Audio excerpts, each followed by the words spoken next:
Hey loves, welcome back to my channel. If you are new here, my name is Faith, and today guys I'll be checking out Thomas Sowell as he speaks on the consequences of America's self-discipline crisis in the society. And you guys, I'm super excited as always. If you're yet to subscribe to this channel, please consider subscribing, give this video a massive thumbs up, comment, share, and all that good stuff. And without much ado, let's see what Thomas Sowell has for us in this video.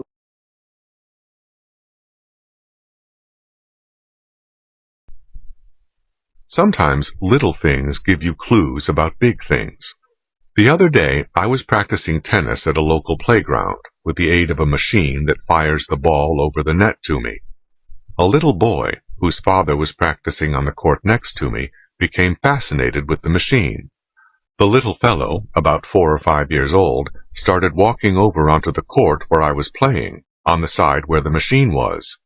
"No, no," I said, "that's dangerous." The little boy kept walking onto my court, facing into the machine, which was still firing tennis balls in various directions as it turned from side to side. His father said nothing. "That's dangerous," I repeated, as I put down my tennis racket and started toward the other side of the net to turn off the machine. "Michael, why don't you come on back?" the father said. "I'm going to have to leave," I said to his father, "because this is dangerous." "No, we'll leave," the father said. "Come on, Michael." "No," Michael said, still staring with fascination into the machine as it continued turning and firing tennis balls. "Oh, Michael, come on," his father pleaded, but still without making a move to go get him. By this time, I had reached the machine and turned it off. Only then did Michael lose interest and leave with his father. After this little experience with the modern middle-class parent in action, or inaction, I went home and read in the paper about a local teacher who had won a teaching award. Was this because her students had learned more than other students? Not at all. Her greatest claim to fame was that she concentrated on giving her students self-esteem. She didn't believe in a lot of academic demands, grading, and homework. All that might have hurt the little darling's self-esteem. For all I know, Michael may have been one of her students.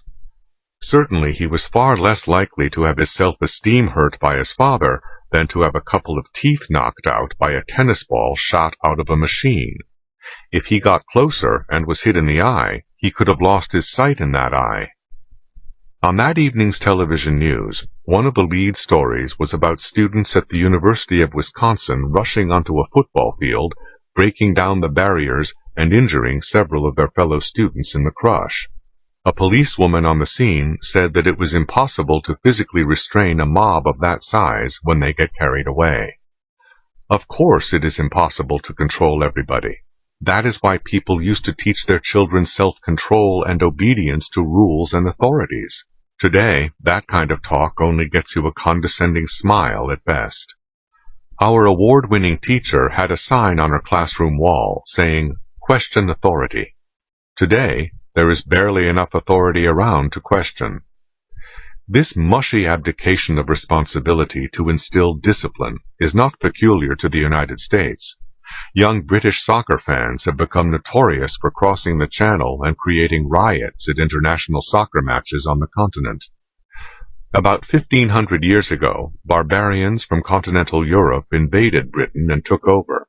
Today, British soccer fans are getting their revenge. While many civilizations have succumbed to the onslaughts of barbarian invaders, we may be the first to succumb to the onslaughts of barbarians growing up in our midst. Every child born into this world today is as uncivilized as the caveman. If nobody gets around to civilizing him, that is the way he will grow up. All the lofty talk about the root causes of crime fail to notice the obvious. People commit crimes because they are people, because they are innately selfish and do not care how their behavior affects other people unless they have been raised to behave otherwise, or unless they fear the criminal justice system.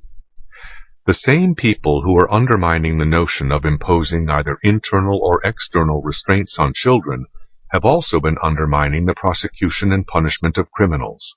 they have succeeded all too well on both fronts. We will all be paying the price of that success for a long time to come. What is amazing is not that we bought some of these modern theories that became fashionable back in the 1960s. What is staggering is that we have not reconsidered after decades of watching the consequences. Wow, you guys, that was absolutely a beautiful narration from Thomas Sowell, and he said nothing but the truth, because these days people no longer discipline their children. They don't want to put their feet down to instill the right morals into their children. Kids of these days are so spoiled and they don't even listen anymore, and parents are the root cause of it, because everybody wants to act woke and not just do the right thing to their kids. And I really enjoyed this narration from Thomas Sowell, and it was such a good one. If you guys totally enjoyed watching, give this video a massive thumbs up, comment, share, and all that good stuff. And let me know your thoughts on child discipline in the society of today. Let me know what you guys think. I really had fun reacting to Thomas Sowell. If you guys enjoyed watching, give this video a massive thumbs up, comment, share, and all that good stuff. And this is me officially signing out. I'll see you guys in my next video. Bye, guys.